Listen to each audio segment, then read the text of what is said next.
Kawan Gizi, saat ini saya sedang menyusuri Jalan Malioboro. Ini adalah salah satu bagian penting dari Sumbu Filosofi Yogyakarta. Jadi Sumbu Filosofi itu adalah sebuah rancangan tata kota, hasil buah karya pemikiran Sri Sultan Hamengkubuwono pertama, yang waktu pertama kali membangun Yogyakarta, beliau itu menata tata ruang kota Yogyakarta sedemikian rupa sehingga ada filosofi-filosofi kehidupan yang bisa kita ambil di dalamnya. Seneng banget Mbak, soalnya kemarin aku kerjanya sepi, terus nggak ada penghasilan. Ada teman yang ada info buat kerja di SPPG, terus aku daftar, diterima. Sekarang udah ada penghasilan yang 2 minggu sekali udah ada gaji gitu loh. Oh, oke. Kalau aku kebantu banget karena ibu aku anaknya lumayan banyak, ada 5. Nah, karena ada MBG, bunda aku jadi nggak perlu bawain semuanya bekal.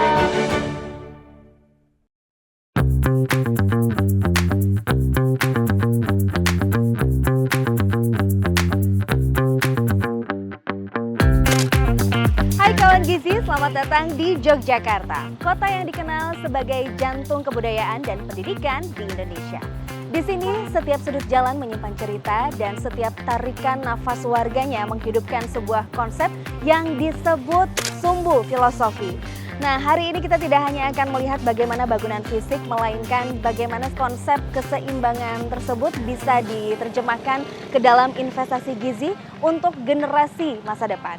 Kali ini bersama saya Andi Wijaya, inilah Jelajah Inspirasi.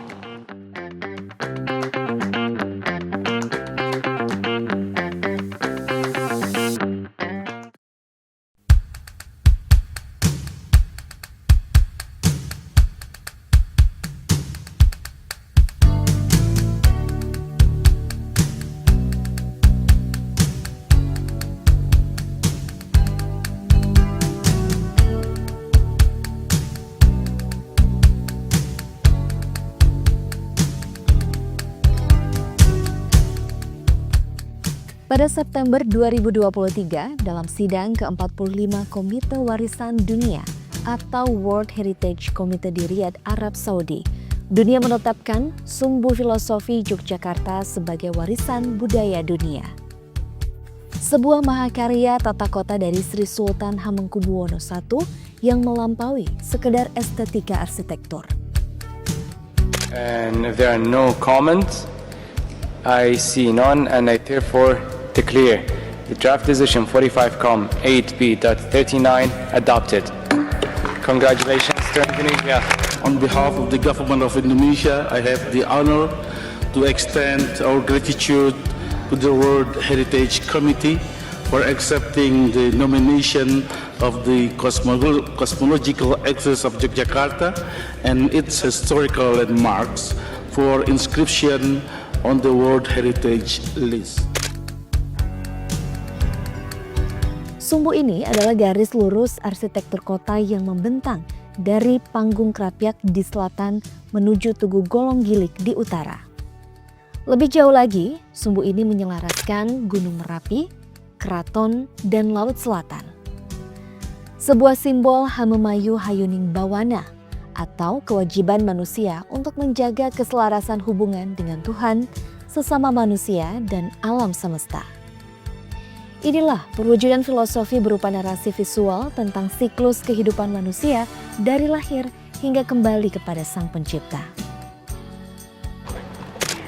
Kawan Gizi, saat ini saya sedang menyusuri Jalan Malioboro. Ini adalah salah satu bagian penting dari Sumbu Filosofi Yogyakarta.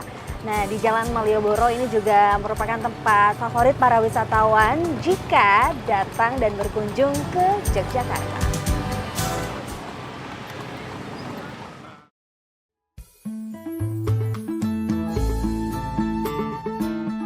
Untuk mendapatkan informasi yang lengkap, saya berkesempatan bertemu dan berbincang dengan Bapak Hendro, Kepala Balai Pengelolaan Kawasan Sumbu Filosofis Yogyakarta. Beliau adalah sosok yang memahami betul makna di balik Sumbu Filosofis Yogyakarta dan bagaimana Sumbu Filosofis terus hidup dan terjaga di tengah perkembangan zaman.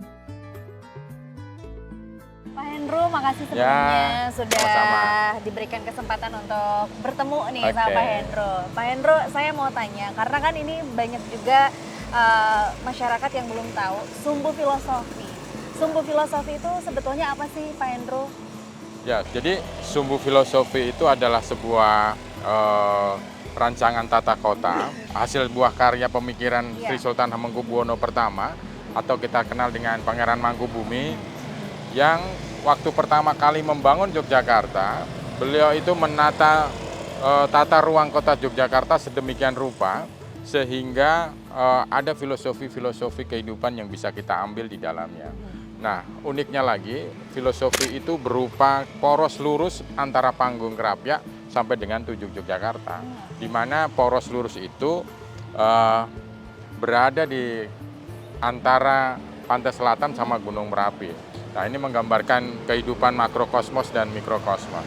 Nah, sepanjang sumbu filosofi tadi dari Panggung Krapyak sampai Tugu, itu ada penanda-penanda yang unik, yang kemudian secara konsisten itu mempunyai nilai filosofi kehidupan manusia, Mbak.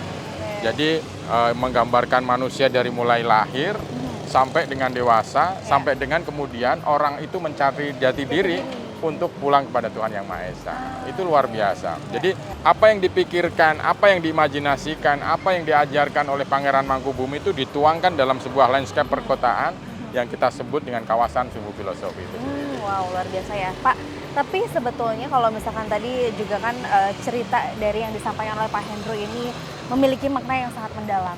Dan juga kita tahu bahwa sumbu filosofi ini sudah ditetapkan sebagai warisan budaya dunia oleh UNESCO begitu ya.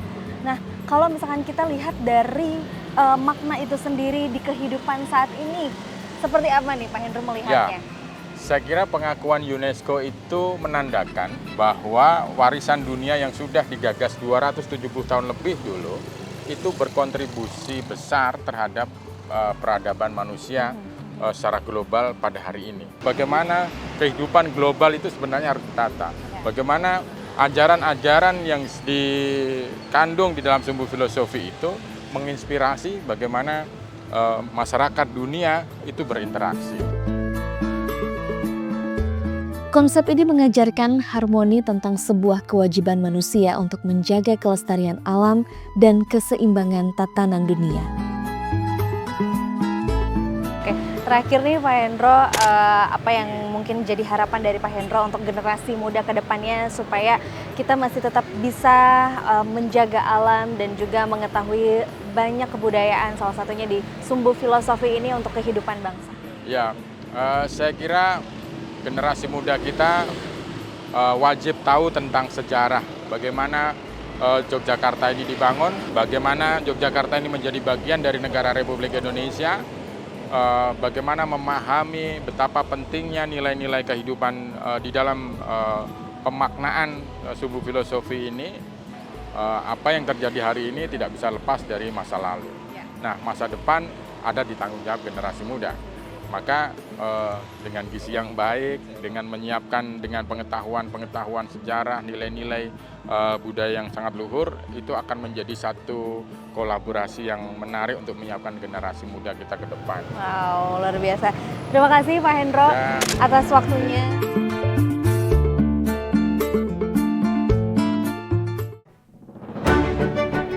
Negara hadir di jantung kota ini untuk memastikan setiap anak memiliki bekal terbaik untuk tumbuh. Karena di balik kemegahan budaya, ada pondasi fisik yang harus tetap terjaga.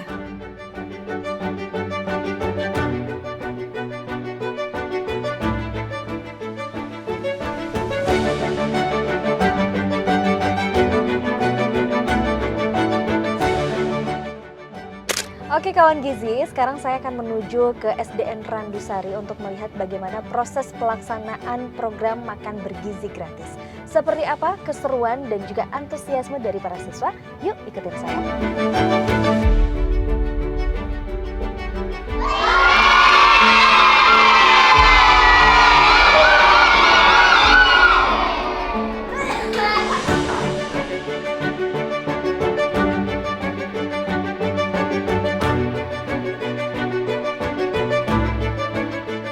Tidak ada yang lebih membahagiakan daripada melihat senyum anak-anak saat menu makanan bergizi gratis hadir di dalam kelas. Di balik satu kotak makanan ini tersimpan doa bagi masa depan bangsa. Kak Naya tadi dapat makan gizi gratis, menunya apa? Tadi nasi kuning, terus tadi ekrol ya, ekrol. Terus tadi ada abon sama anggur ya. Oke, tapi habis ya? Habis. Enak gak? Enak banget. Enak. Tapi menurut kamu nih Kak Naya, dengan adanya MBG ini terbantu nggak sih kamu di rumah atau juga di sekolah? Gimana nih?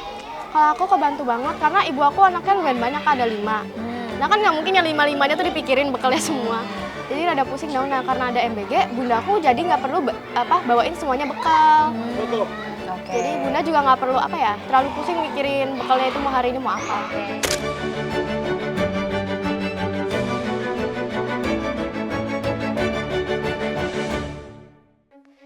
Di tengah padatnya pusat kota, berdiri satuan pelayanan yang bekerja dalam senyap sejak subuh demi masa depan tunas bangsa. Disinilah bahan pangan lokal dikurasi, dihitung, dan dimasak dengan standar presisi, mengubah kearifan lokal menjadi energi bagi para calon pemimpin bangsa.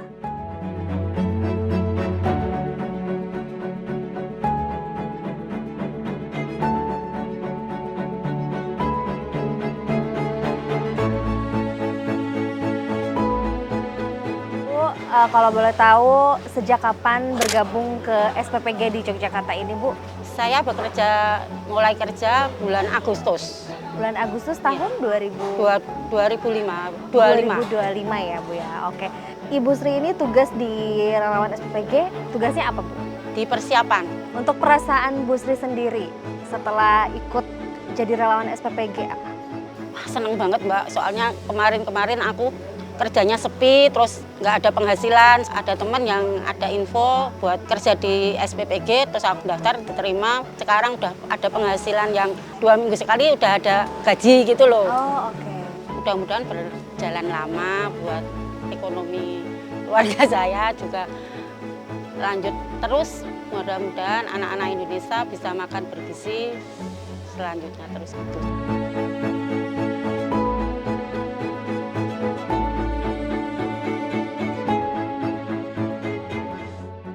Investasi terbaik bagi kota pendidikan ini adalah gizi anak-anaknya. Memberi mereka kekuatan untuk belajar, berani bermimpi, dan menjaga warisan luhur bangsanya.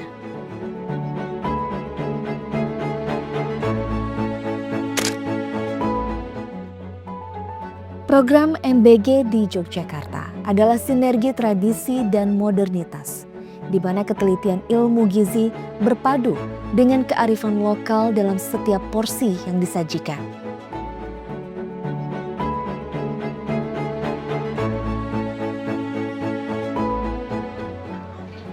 Yogyakarta mengajarkan kita bahwa harmoni bukan hanya tentang masa lalu, tetapi tentang bagaimana kita mempersiapkan generasi masa depan.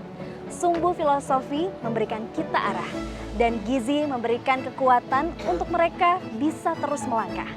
Negara juga memastikan bahwa setiap anak di sini punya kesempatan yang sama untuk terus tumbuh. Kawan Gizi, akhirnya saya Andin Wijaya pamit undur diri. Matur suwun, sampai jumpa di jelajah inspirasi berikutnya.